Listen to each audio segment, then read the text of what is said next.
I feel so unprepared, but I normally do feel No, unprepared. it's fine. You're good. We'll just chat. Yep.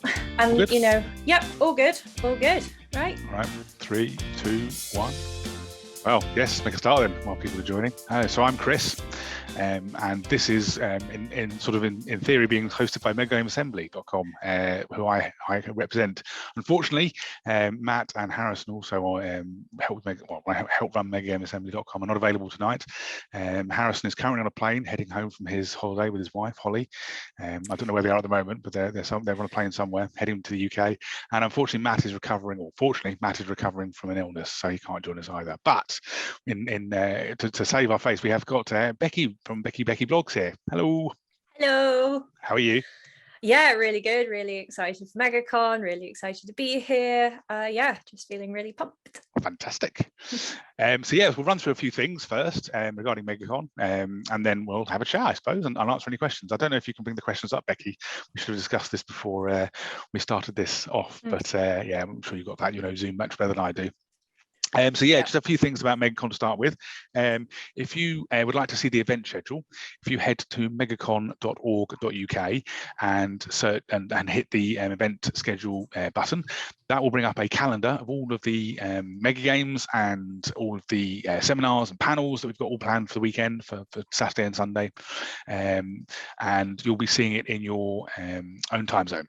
So don't worry, if we're saying it's in GMT, in UK time, then you'll be seeing it in your own time zone if you live somewhere else. So don't worry about that. Yep, that's on the schedule. If you go into the events, it does say at the top, so and so. If it says GMT next to it, it's in GMT. If it doesn't say GMT next to it, it's in your local time. Yeah, absolutely. Yeah, time zones are confusing.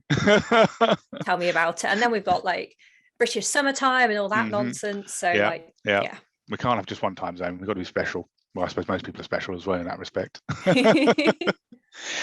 So then if that's one way of viewing the schedule, then there's the other way, which is in Discord itself. So if you go to the MegaCon Discord server, you will be able to click on MegaCon 2022 events channel, and in there we've put all of the events in the Apollo bot. So if you click the little green tick next to one of those events, it will remind you automatically within Discord with a reminder 15 minutes before the event starts. So it's another way to remind yourselves. Obviously we will spam ourselves, or probably I will spam over the weekend in the announcement channel, but it's a way to, if you're not at your desk and wherever your laptop or PC is, and it's like getting it on your mobile phone as well. And in those events in Apollo bot are also the links to the Zoom invites and the passcodes, so you'll be able to get in without any problems at all. One other thing to say is the code of conduct. We expect everybody, including ourselves, to follow the MegaCon code of conduct. It's available on the MegaCon website, so that's megacon.org.uk, and you can check it out if you need to. Everybody who attends MegaCon or any of the mega games or panels or seminars, anything associated with MegaCon, are expected to follow that. So we'll be making sure that's enforced. And finally, every mega game that's going to run, so Generalissimo is dead. Help me out here, Becky. I've got Aftermath. Thank you. Assault. That's it. And Councils of Alporia, which is a playtest. That's right. Yes, all of the playtests and event and mega games that are running will have their own Discord servers. So if you've signed up for one of the mega games or the playtest, you will automatically receive an email. So if you haven't got it yet, please do check your spam folder or junk folder on your mail account, and you should see links to join those Discord servers if you're playing the games. And no doubt there'll be some fun and games happening all the weekend. We look forward to hearing about those. That's pretty much the introduction right now. Becky. I just had something to add on that. If you have any questions at any point, we have our help desk that's open. So if you've got any issues, if you can't find any of this stuff that we've just mentioned, if you're not in the servers you think you should be, if you just suddenly realize that a bunch of the MegaCon channels have disappeared for you on the Discord server because we've been fiddling around with permissions to make sure that only people who've got tickets to the event can see them, then just post in the help channel, and myself, Chris, Ed, who's the third organizer, and Matt obviously isn't going to be helping on the help desk because he's not feeling well, but me, Ed and Chris, one of us will be around at all times not in the middle of the night in the UK, but all times while there's activities going on. Yes. And we'll be happy to help. Absolutely. Yeah. So Becky, what are you looking forward to this weekend the most? Oh God. Put you on the spot there. Yeah, you just like jumped right into Straight it. Through. Oh my god. Right, so I have prepped this ahead of time because I made those cool little Instagram filters. So I don't know if people have seen, but on the MegaCon Instagram, we made some cool little templates. Yeah, I don't know. Very cool. I don't know how many Mega Gamers are even on Instagram, but we made these cool little templates where you can share what you're most excited about at MegaCon, and I filled it out earlier in prep for this podcast. Nice. So the first one that I'm excited for is Blood on the Clock Tower, which is taking place later this evening.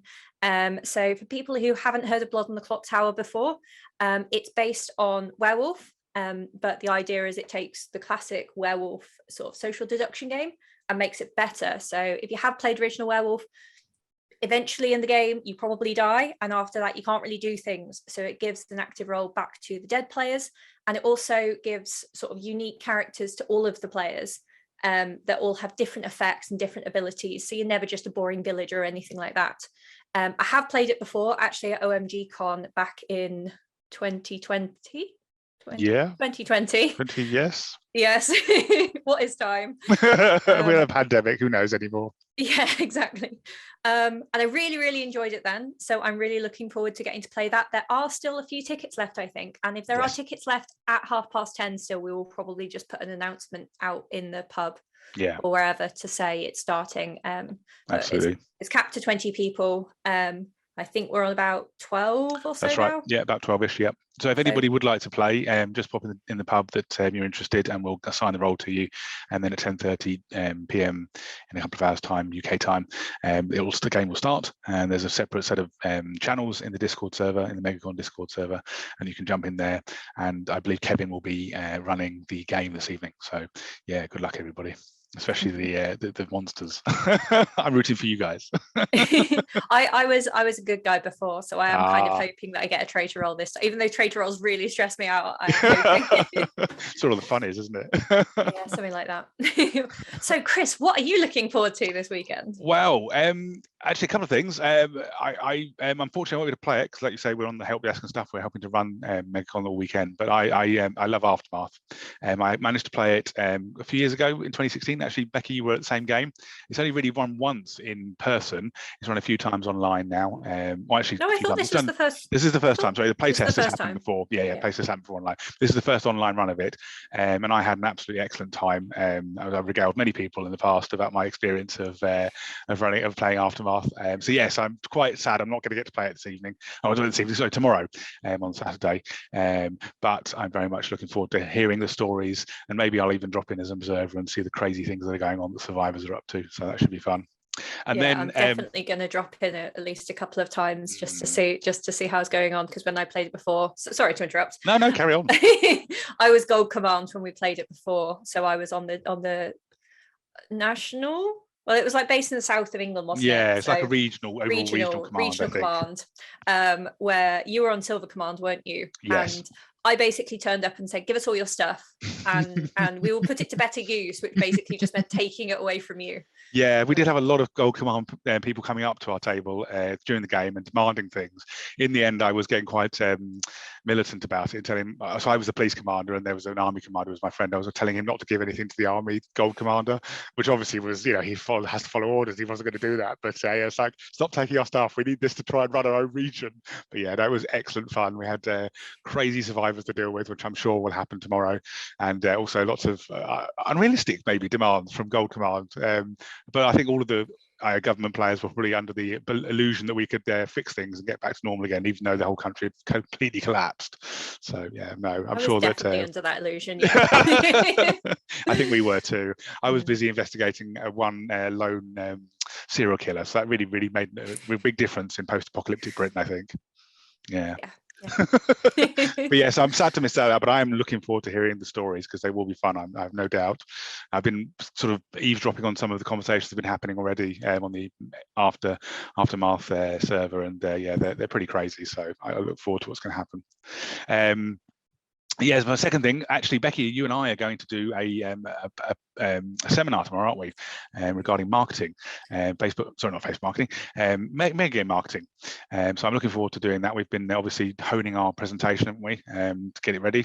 And yeah, I'm looking forward to giving that based on, obviously, you work in marketing. I do not.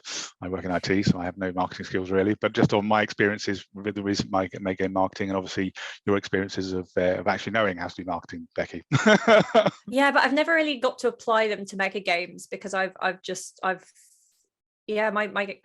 know, maybe it's just because I'm very good at marketing. My mega games have just sold out. Like. Exactly. Yeah. Well, that's what it's all about, isn't it? Yeah. True. But no, I'm really looking forward to that as well. I definitely need to have another look over our slides, but yeah. No, they're coming on very well. I can certainly say that. Absolutely. But yes, that's a couple of things I'm looking forward to. Do we have any questions, Becky, while I've been rambling on? No, people just commenting about random things. But if people do have any questions, please feel free to put them in. But I do have a couple of other things I'm looking forward to. Go for it. If you would like me to share those. Absolutely. So my next thing that I'm looking forward to, I'm having to literally check my phone because I can't remember. We've got so much stuff going on, is the thing that's following this podcast, which is Patrick Rose's Megagame Museum. Oh, yes. I think is just going to be a huge laugh. Last year we had a very fun panel, which was making a mega game in an hour. And I think this is the fun panel of this year. So it's me, it's Alex Beck, it's is it Dylan? Yes, that's right, from New Zealand. And it's Patrick. And we're going to be talking about what items we would put in the Megagame Museum. And that is hard. That is really hard to actually think about. I won't talk about too much about like how I've been thinking about what I would put in there, but that should be a good laugh though, reminiscing on old Mega games and all the fun stuff. Yeah, it's definitely, obviously, because of the pandemic that we've all experienced for the last couple of years, nobody's been able to go to Mega games properly. And certainly in the Northern Hemisphere anyway. Maybe a little bit different down in Australia, but yeah, very much so. That'd be cool. And how about your third one? You said you had a list there. Yes, I have a third one because my little thingy that I made has got 3 gaps. Hey. So my third one is it's plugging my husband's seminar. Cool. But honestly, no, it's not just because he's my husband. It's because his seminar is really, really fascinating, important topic, which is designer mental health and well-being. So Tim's mentioned in the past that after he runs Mega Games, he gets something called designer drop, where he just cannot even bear to think about his game. It really, really impacts him, and it really sort of knocks him for 6 sort of thing. And I do not particularly get it. So it's it's very interesting to see how he talks about it. And also I know he's chatted with various other Mega gamers who have been experienced it in the past. I can see Kevin saying that feel like that happens to a lot of people running games, and I have heard a lot of people get things like that, and I've heard him practicing like what he's going to be talking about, and it's such an interesting and fascinating topic, and something that could really do with like all players just being aware of that, like after a game maybe a designer isn't always in the best place to receive your particular feedback right at that moment. Absolutely. Most definitely. I always try to be positive, try to be mindful of that kind of thing, because obviously Mega games are very tough to set up. Lots of effort goes into them, and then obviously the impact of the day is very stressful on a designer generally. Lots going on, lots of people to manage with regards to control. So yes, I can imagine that afterwards it's kind of you sort of this huge sort of mountain you've climbed, and then you just drop off the edge. Absolutely. Design drop, that's a good that's a good way of putting it. It's absolutely not the same thing, but we recently ran a play test for First Contact back in September. And we had, I think, 23 people come along, plus 4 of us doing the sort of control roles. And I think we all felt quite deflated afterwards for about a month. And normally I try to be very sort of upbeat and positive and what have you, even I felt it. So, and that wasn't a proper Mega game. It felt like it, but it was a play test. So I can imagine that, it is very much a thing. So like you say, we'd be sort of directly after it, if you're in the pub, and I can see that it's very difficult to receive feedback that isn't, well, even if it's glowing, it's still feedback, isn't it? It's hard to receive if it's anything other than wonderful. it's the sort of thing where when you come out of something, all you can hear is the negatives. Like, you know, everyone, like loads of people can be saying, oh, that was fantastic, that would be great, but you'll just be thinking like, oh, but there was that one thing. But let's not get too ahead of ourselves. No, absolutely. Tim's talk ahead of his sure. talk. Yeah, we can discuss it afterwards. That is on Saturday. I can't remember off the top of my head what time it is, so I'm going to sneakily bring up the schedule and have a look. So that is worries. On Saturday at 1:15 UK time. Yeah.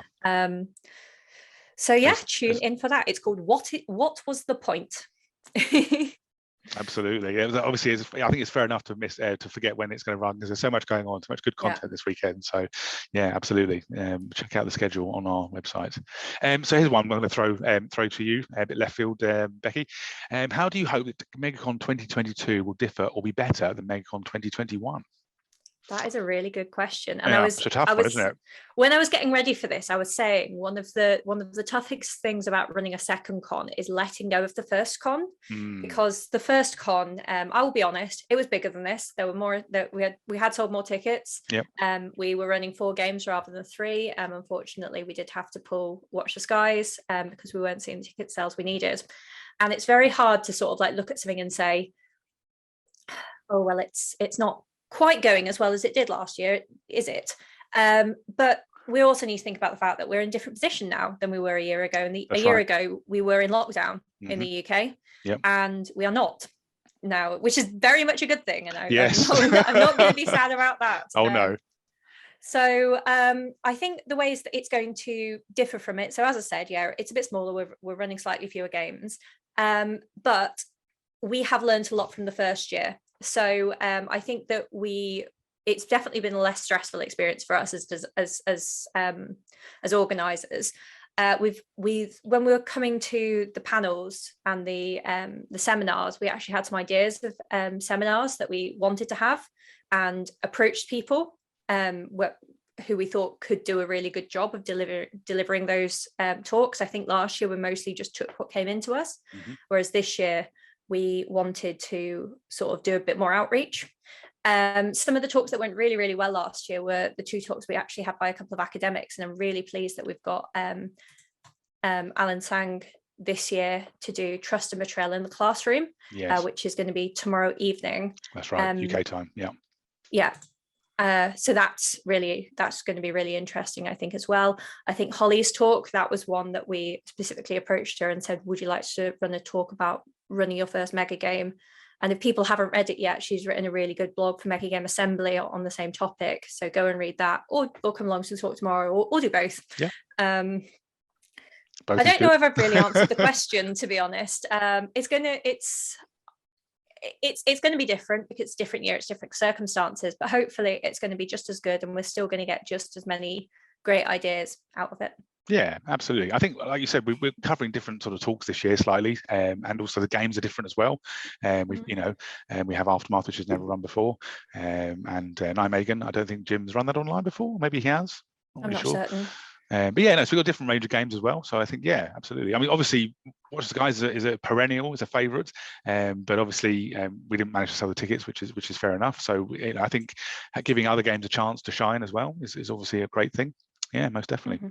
We've got a comment here. Ed said he was wondering how long it take me to mention First Contact. So since you brought it up, Ed, I really feel like it could be amiss to not tell you a bit more about it. But yeah, we're running a 200-player game in June. So if you haven't bought your tickets yet, check out verylargehugegames.com, and we've got lots of information on there about the game. It's aliens coming to Earth, so very much in the sort of vein of Watch the Skies with 200 players. So yeah, should be fun. But anyway, back to MegaCon. Becky, cool. It will be, yes. Yeah, absolutely. So if you weren't managing MegaCon for this weekend, what would be the mega game you'd want to play? I would. What, from this weekend? Yes, this weekend, absolutely. Oh, Aftermath, yeah, definitely. Yeah. Would you reprise your role in Gold Command? I really enjoyed Gold Command, but no, I'd want to go to the opposite end of the spectrum and be one of the survivors, yeah. Fair enough, yeah. It causes a bit of chaos. Yeah, I know Tim is playing in the Generalist Mo is Dead, though, and he has been spending, ever since the stuff was sent out this evening, I was trying to prep for, all the talks and get all the social posts and everything ready. But he just kept coming through and being like, oh, there's this really funny thing in the rules and things like that. And I was like, Tim, I just can't. But I'm focused. Leave me alone. That does sound like it's going to be really good as well. Oh, definitely, yeah, absolutely. I think Kieran's put a lot of effort in, so yeah, it should be a great satirical sort of take on communism, I suppose. Becky, I've got a question for you from Ed here. When are you planning to run the next Game of Thrones mega game? Perhaps you should have run it this weekend. Oh God, I would not even like to think about that. Can you imagine? No, I really can't. I had 20 control for that when it ran in person. Can you imagine how many control I would need if that was an online game? Oh my God. Just a couple. Yeah, just a few. So I have started working on it. I was actually talking to Chris about this the other day. I have created a document which realistically is called Everything Wrong with Everybody Dies.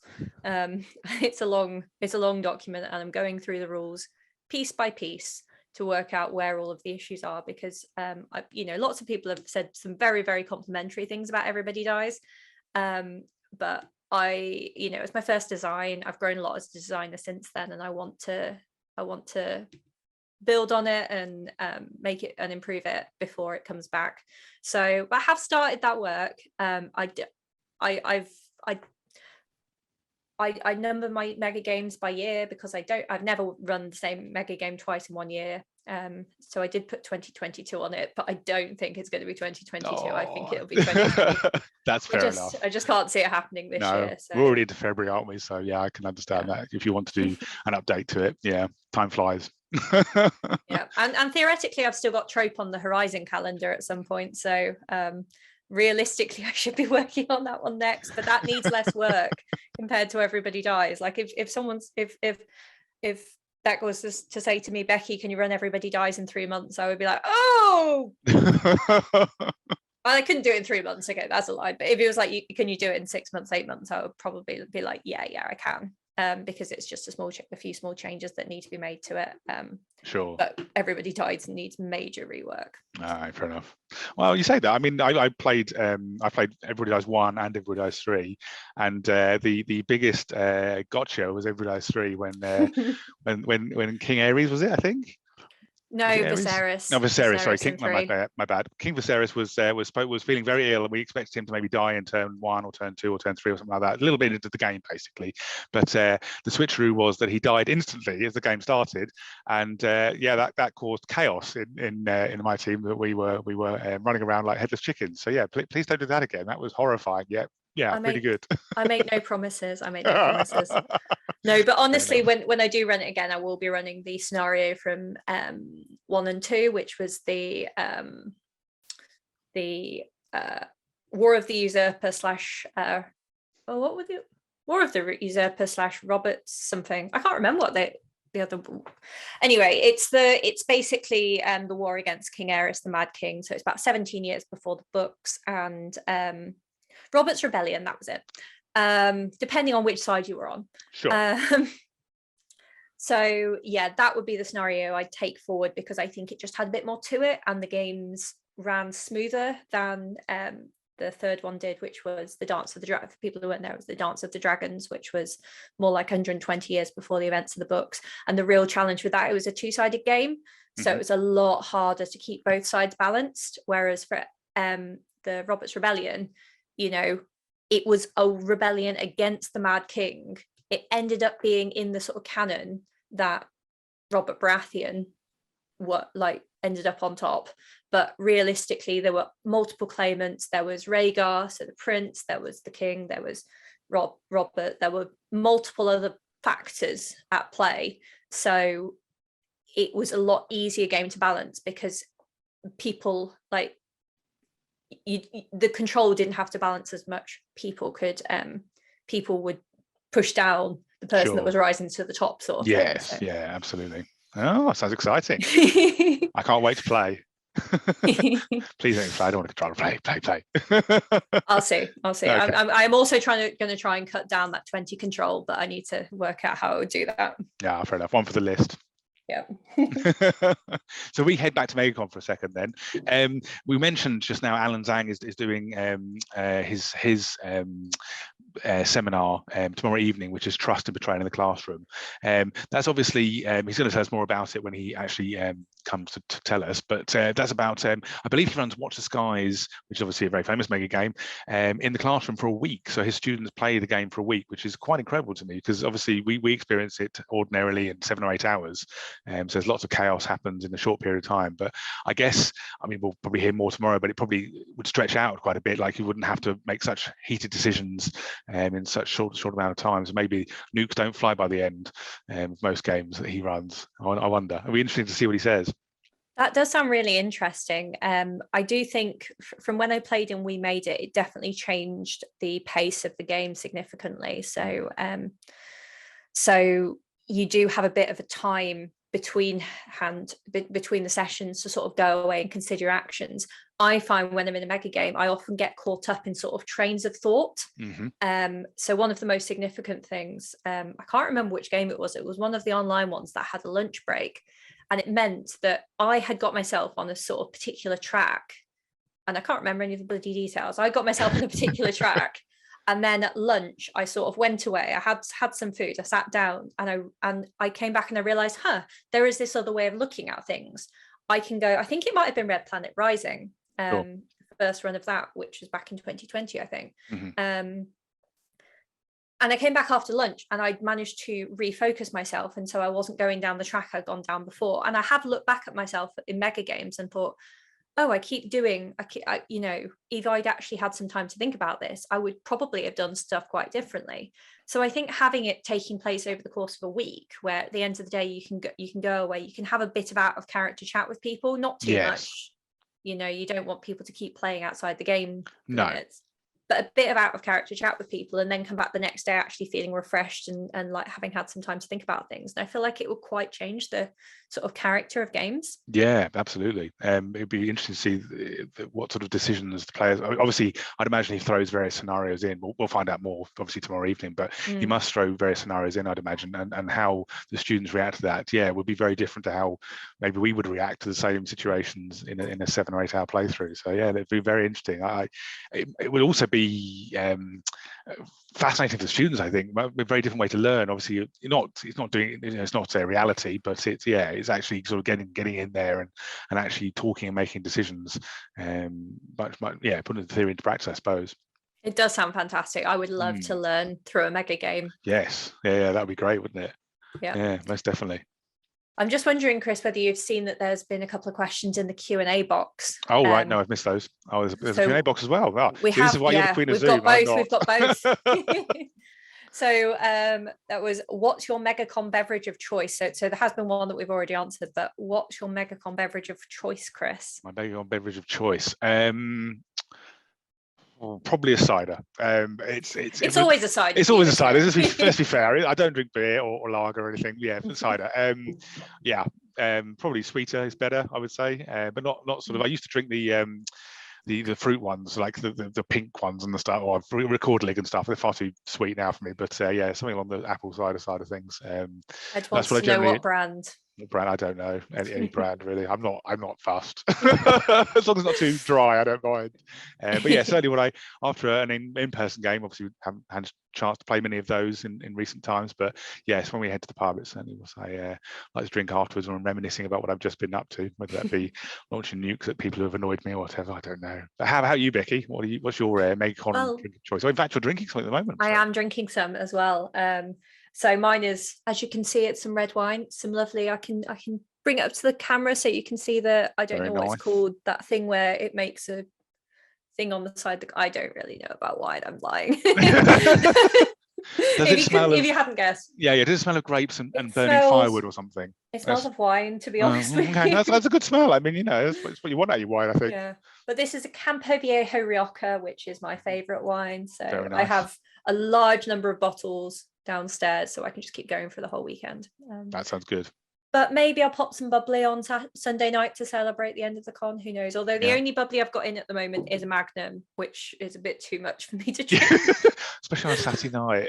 Sunday night. Sunday night. I've got Monday morning off, but I think if I drank like half a Magnum, and even if Tim was willing to split it with me, like might be a bit much. a little bit much. Yeah.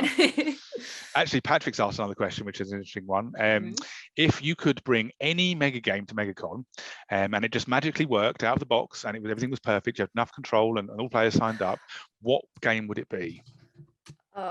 I'm going to have to actually bring up my list of mecha games that I've played in, because I've played in far too many, so I can't remember. But that is a fantastic question. Do you have one that comes to mind, Chris?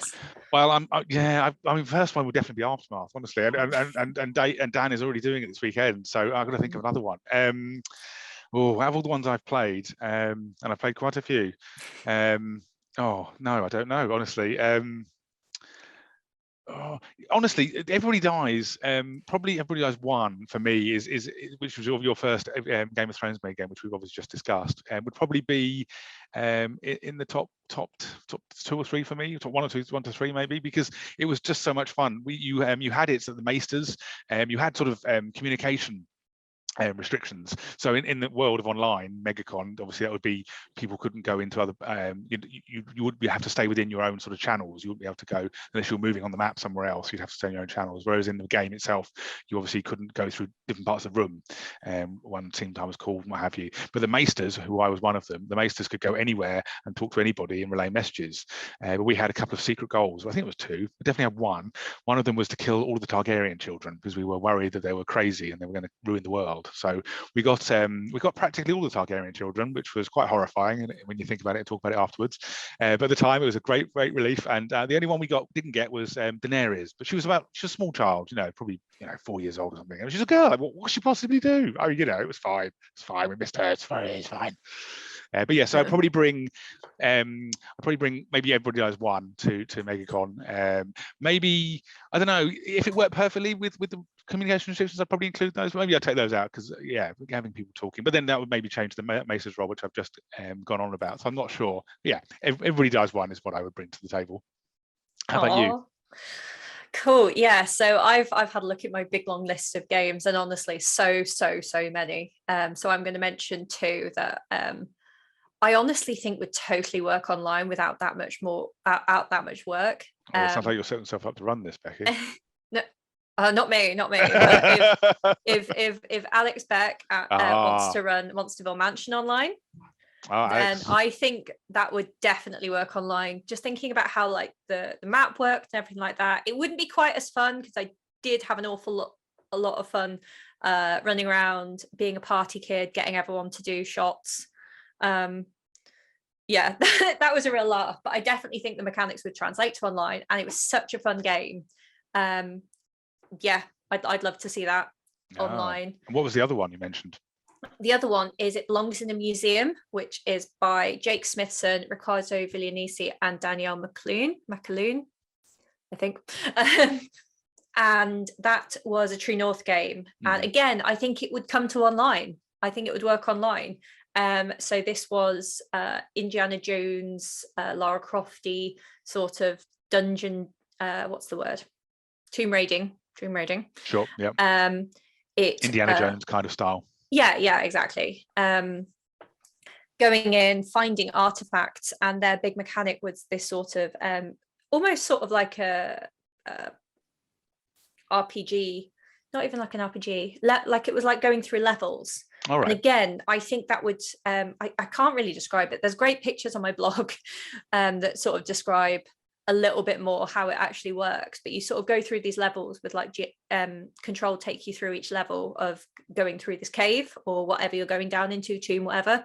And then if you manage to pass all the levels, then you get to win the thing that comes out of it. That was, again, a fantastic game, had a really good time there. And I think it would translate pretty well to online without too much hassle. Sounds brilliant. Alex mentions in the comments that he's not sure if he would ever feel mentally ready to run Monsterville Mansion ever again, but he does think that it would work online. So yes, it's a good one, absolutely. Oh, go on, Alex. You know you want to. Maybe, Becky, if you go to Tim's talk about Designer Drop, maybe that'll give you some methods that you can use to help you prepare yourself for it mentally. So yeah, if anybody else has any questions while we're rattling on, then please do post them in the chat. I have a Q&A chat. I don't know, wherever you can find to post them on Zoom. I don't know. Becky's the queen of Zoom. I have no idea what I'm doing. I click random buttons, things appear to work, so we're good. So yeah, I'm kind of running out of questions actually, Becky. So what do I ask here? I have got a question to ask you, Chris. Go for it. My question is, if you on your own had to write a mega game on any theme, what would you choose? And it can't be a game that you're writing with other people. Fair enough. Okay, you're banning me from talking about first contact. I understand that. Don't worry. VeryLargeHugeGames.com. Right. So, what game would I write? Probably something around pirates. I think I've been to a couple of pirate mega games in person, and they were an absolute epic laugh. So I think in fact, didn't you run was it Pirates on Gathertown last year? I ran a pirate Gathertown game, Yeah, so you could definitely bring pirates to Discord, to Gathertown, to other online services, and I think it's just a sort of, and it would have to be sort of fancy pirates for me, not just your original 17th century pirates that die as soon as look at a ship, but zombies and all sorts of other things, skeletons and all the rest of it that go on in that sort of theme, running around and causing havoc and chaos. Obviously, you'd have to have the British and the other colonial powers also causing, or maybe having chaos cause them, I'd imagine, knowing the pirates. But yeah, no, I would definitely bring some sort of pirate fancy themed mega game. Yeah, probably online or in person, either or. I think they would. Yeah, it would work very well. It would be. I wouldn't want to design it personally, but I'd definitely play it. How's that? How about you? I love pirate games. I think actually in the previous MegaCon I spoke at length about how much I love pirate games, especially because there tends to be quite a bit of rum at them. That's true. The one in London that Jim ran, yes, I was helping to control that one, but there was a lot of alcohol floating around at 11 a.m. It was quite impressive. Yeah, you were my cabin boy. Yeah, I was your cabin boy. Yes, that's correct. Yeah. We did help you get lots of gold off of ill-gotten gains. Yeah, and then we died. Yeah, you did unfortunately die, but I believe you got a posthumous Queen of the was it Pirate Queen? I think. Did I give you Pirate Queen? I can't remember. I don't really remember. There was a lot of rum, that day. Yeah, absolutely. That's why pirate games are so good, you see. It's part of the reason. It definitely helps. Smooths the rough edges. Absolutely, yeah, definitely. We've got a question here from Alex. How excited, or both of us, so I'll start with you, Becky, are you, or hopefully, to be getting back to lots of in-person mega games in the next few months? Well, hopefully that we're going to get back to them anyway. Oh my God, so excited. I can't wait. The only thing that I'm worried about is, I don't know if anyone else has had this, but I feel like ever since lockdown, I've not been able to do a bunch of stuff that used to take up an awful lot of my time. I work from home now. I haven't been going out and seeing people as much, and I've still felt just as busy. So I do a little bit wonder how on earth I'm going to fit in trips to go to other cities and play mega games in person, where it's going to be an overnight trip, almost certainly staying overnight before, probably the night after, so you can probably go to the pub and have a proper debrief. Of course. All of that. I physically don't know how I'm going to fit them in. I'm looking at Delta Ball, which has just been announced, that they're selling tickets for up in Scotland. True North game about a futuristic sport ball tournament. Sounds really fun. By Seamus Bates, who I've loved the games of his that I've played in the past. It's all the way up in Glasgow, and I'm just how am I going to have the time to go all the way up to Glasgow for a mega? I've done it before, but that was when I lived in Leeds. But that will be a whole weekend for you, I think. Yeah, but it'll be good work. It'll be worth it though, I'm sure.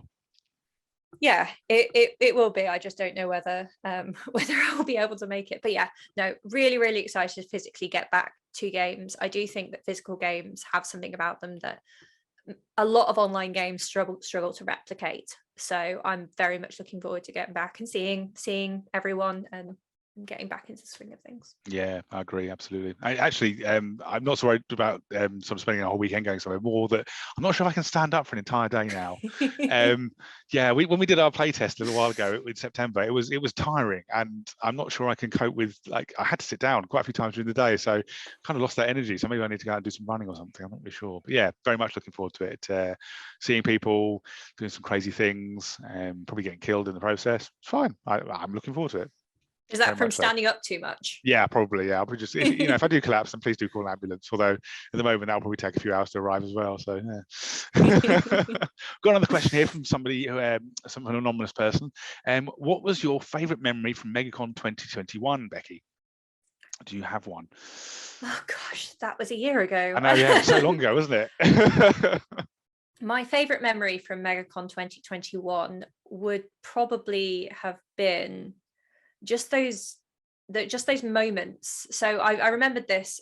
My favorite moment from MegaCon 2021 was putting together the highlights reel, because I can remember doing that and just going through all of those clips and just remembering the times when I would drop into a mega game just to like grab a bit of footage for the highlights reel.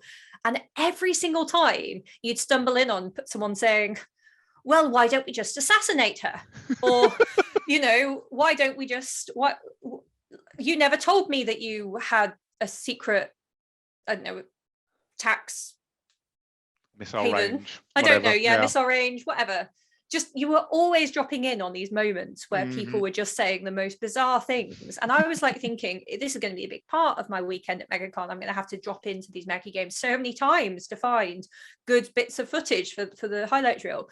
But honestly, that highlights reel is probably about 10% of the footage that I took. But like, that's only because it's a very short video. Yeah. Because I just dropped in and there was so many good stuff all the time.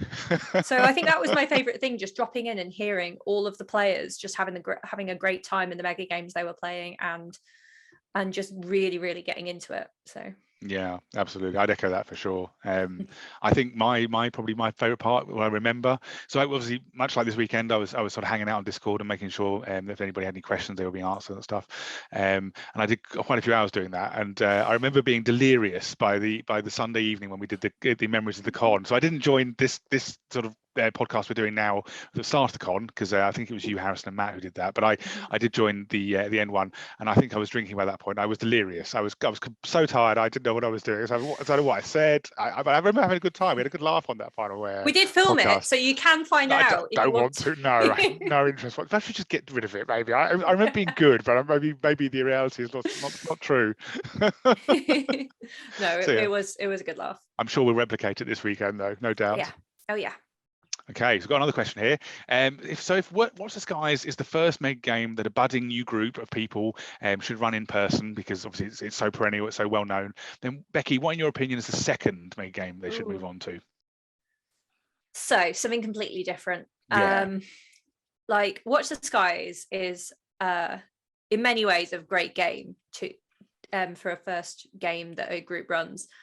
Just a small highlight of the Make Your Mark in Megagame marketing talk. Yeah. It's good because it's pop culture theme. It's very accessible. People don't need a lot of knowledge beyond what they've already got to come along to it. But sci-fi appeals to certain people.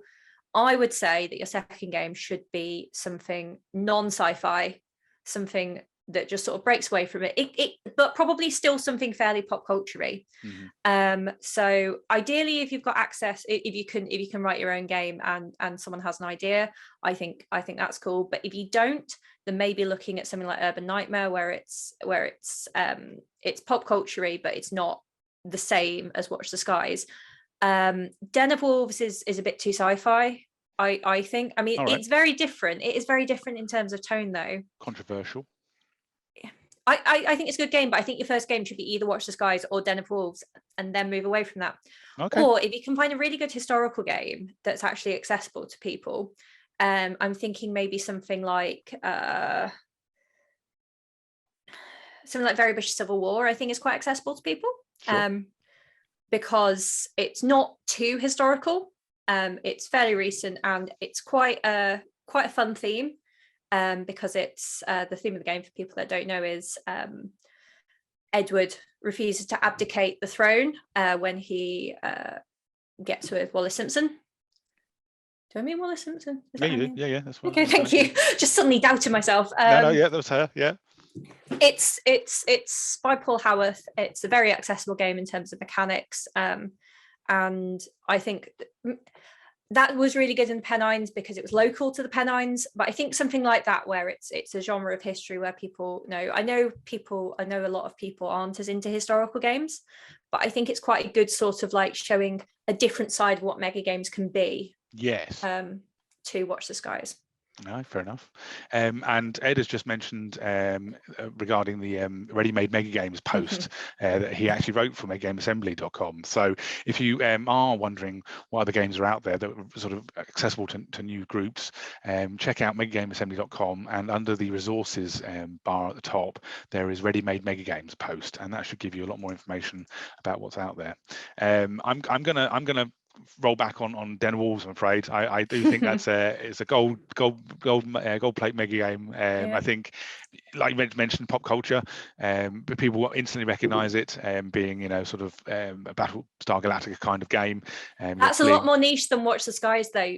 You think? Like, it's still very I hadn't seen Battlestar Galactica. It's still a very approachable theme. No, Becky. But you need a lot more knowledge. Watch the Skies, you can just be like, okay, you're Russia and there are aliens. That's all you need to Watch the Skies. For Den of Wolves, you need, okay, so you're on Dion. Dion is the big people carrier spaceship. Also, you're a fast nation, which means that you came from, I can't even remember what fast is off the top of my head. It's democracy, I think, like America. Yeah, but it's got a lot deeper in terms of structure. So I think Watch the Skies is such a good, such a popular game because it's so accessible. Den of Wolves doesn't quite have that. It is still very accessible. It's just not as accessible. Yes. But carry on. Sorry. No, absolutely. No, yeah, but like I say, I would definitely recommend Den of Wolves. It's easy to play. There's lots of great moments in the storylines that people create, and obviously you can, or most people that get in the game do have the traitor mechanic in there. So if you've got some people who are like playing traitors or used to playing mega games, then they will very much have a good time. Ed is pointing out that FAS is not democratic. It's Freedom for Rosal, which is obviously another planet in the universe that John Myerson created. I'm not sure that's true, Ed. I don't know. So yeah, just looking at the list of the ones on that site that Ed linked to, I think Power to the People is probably the closest to the one I was also talking about, in terms of it being a very, very different sort of game. The challenge with doing a very different sort of game, I will admit, is that you might not attract some of the people who came to your first game because they might look at it and think this is too different. So that would be an argument to going to something more similar like Den of Wolves, particularly if you're in a very new area where there aren't a lot of mega gamers in the local area. But if you're starting up, like say another group in London or something like that, where there's already a lot of games going on, or if you're doing it in an area where your first game was oversubscribed or anything like that, then maybe consider something different. Yeah, that's fair, absolutely. So Becky, online is probably a little bit different playing mega games than it is in person. What's your favourite kind of role? Not a specific role in a game, but sort of the overall. Is it a leader, or would you like to enjoy the map, or what do you enjoy the most in an online game? So in an online game specifically? Yes, an online game. Yeah, absolutely, online game specifically. Yeah. Okay, interesting. I think it's honestly still very similar to what I enjoy in a physical game, which is a role where I can put a lot into it.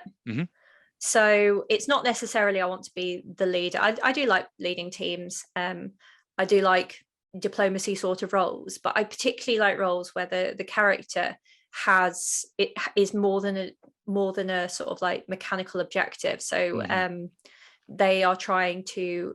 I had a really, really great time at Patrick Rose's Running Hot, where we were the dancers and we were runners, and we wanted to just go and dance places and be really have lots of fun and be really cool. And Running Hot is a cyberpunk mega game, right? Running Hot is a cyberpunk mega game set in the UK. So it is they've set up these cyberpunk. I'm not very good at explaining settings. It's pre-cyberpunk in the UK. Oh, it's pre-cyberpunk. It's pre-cyberpunk. So yeah, they've basically set up this sort of test ground city to see whether having cities controlled by corporations. Patrick, feel free to continue correcting me. To see whether, as an experiment, see whether it works. And yeah, the dancers. My favorite moment from that game was we ended up doing the jump dance from Love Actually in the Prime Minister's office, and that was How did you get into the Prime Minister's office? I don't fully remember. Okay. But yeah, it was I like that, where I also like light roles where I have to like achieve something and push the team forward, but they can be very challenging, and I just find the games where I can just have fun, have like really lean into the like creative aspects of my character really enjoyable. How about you? Well, just for me, Patrick is saying that everybody apparently in the game went to the Prime Minister's office, and it was a thing. I don't know how they get past the police at 10 Downing Street. I mean, they had parties there, so who knows what the police were doing. Hacked them, presumably. Yeah, probably. Yeah, hacked them. Yeah, most we likely. have the hackers. Yeah, that's true. For me, it'll probably be similar to offline games in real world games. I really do enjoy negotiation more than map roles.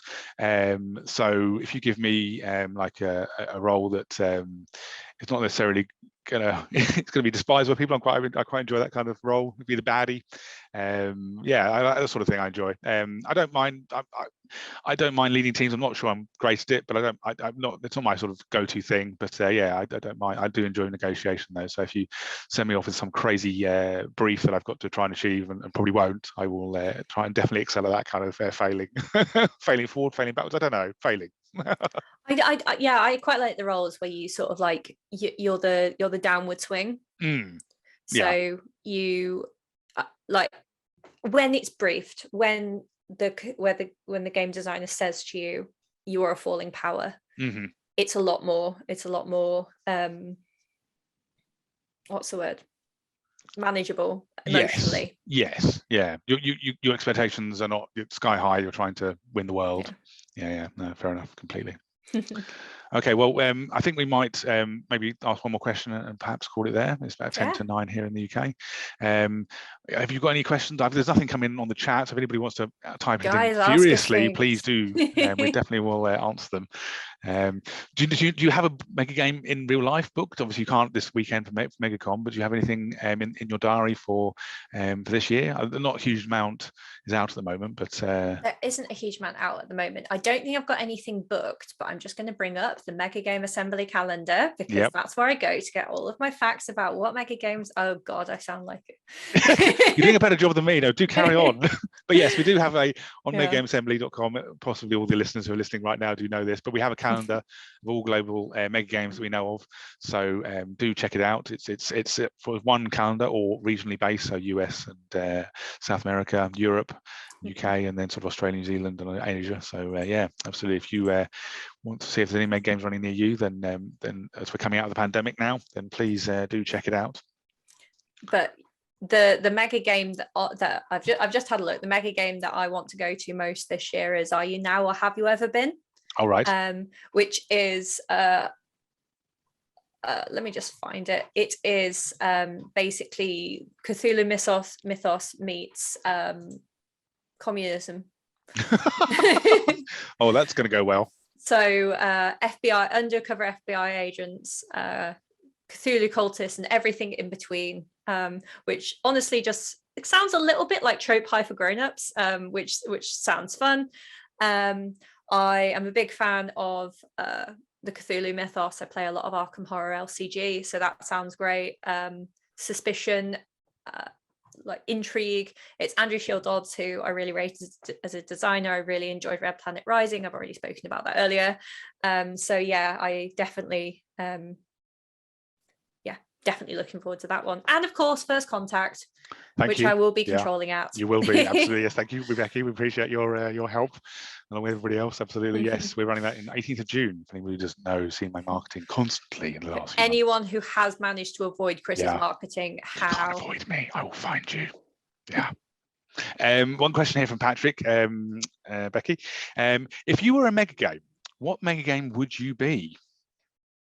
Ooh. I don't even know how to start answering that. I think I would be a cross between. No, I think it'd be. Oh God, I don't know. I think I'd be an amalgamation of all of Alex Beck's mega games put together. Honestly, wow, that's that's a bundle right there. Yeah, it is. But like, I think Monsterville Mansion. That is a lot of cards. Yeah, it is a lot of cards. Yes. Yeah, I do have a lot of cards in my life. I'm sure. I think the fun of Monsterville Mansion and of Mirror Shades actually, and then just the sort of like cracks around the edges of of Crisis in Elysium, and just and also I just really enjoyed those games, like all three of them. So yeah, no, absolutely. They're all How brilliant. about you? I would probably go Watch the Skies because I'm perennially loved by everybody. So obviously that's a lovely. I should have gone with that. That's a great answer. No, yeah, I probably would Watch the Skies. Yeah, just because it's I think I do enjoy it so much. So yeah, I think it offers a lot to like new players, especially. You like you mentioned earlier on, you can absolutely understand immediately it's set in the real world. Aliens are coming. You can absolutely understand that how any given nutty leader in the world might respond. Mentioning their names, Boris and Donald Trump. When you are very Watch the Skies. Yeah, actually, I can completely see it. You are very. Yeah, you see. Yeah. You are Watch the Skies. If Watch the Skies was a human being, it would be me. Yeah. It's okay. I'm okay with that. I'm very okay with that. That is a great question, just because it's made me realise that Chris has watched the Skies. See, that's why we're doing First Contact. Right. Okay. Well, we probably should call it there with a few minutes to go. So yeah, we hope everybody's looking forward to what we're going to be putting on this weekend with MegaCon 2022. If, as I mentioned earlier on, if you do want to have any questions, check out the help desk channel. Otherwise, you can look at the megacon.org.uk site, and on there we've got our list of mega games and panels and seminars that are running in your time zone. And if you want to have a reminder, check out the Discord channel, MegaCon Events 2022 events channel, and tick those little green ticks. I've just thought of something else to say about why this is better than 2021. Oh yeah, we have breaks now in between our seminars. Yes, we've built in breaks. You can all go away, grab some wine. Well, I definitely need to top of my wine. Go use the facilities, go like have some fresh air, and then come back for the next talk. Yes, fully refreshed, as opposed to just trying to sit there and continue. Yeah, absolutely. That was we did. We made sure we learned our lesson from last year. So we very much changed that. That was intense. It was intense, yes. But for anybody who doesn't realise, we will include in this talk. We will make sure everything is recorded, so you can watch it in real time if you have a ticket. But we will make sure these talks are recorded. Becky will edit them afterwards, and then we'll put them up on our YouTube channel. So if you do happen to miss anything, if you've got a real life you've got to get on with, or you're going to one of the mega games we're running this weekend, then fear not. All of the content will be available on YouTube directly, shortly afterwards, after MegaCon runs. Week or two, yeah. Yeah, absolutely, yeah. So yeah, hopefully everybody has a great time. We love having you here. Thank you so much, and we will see you hopefully across the weekend. Thanks very much, Becky. Thanks everyone. Bye. Yeah, bye.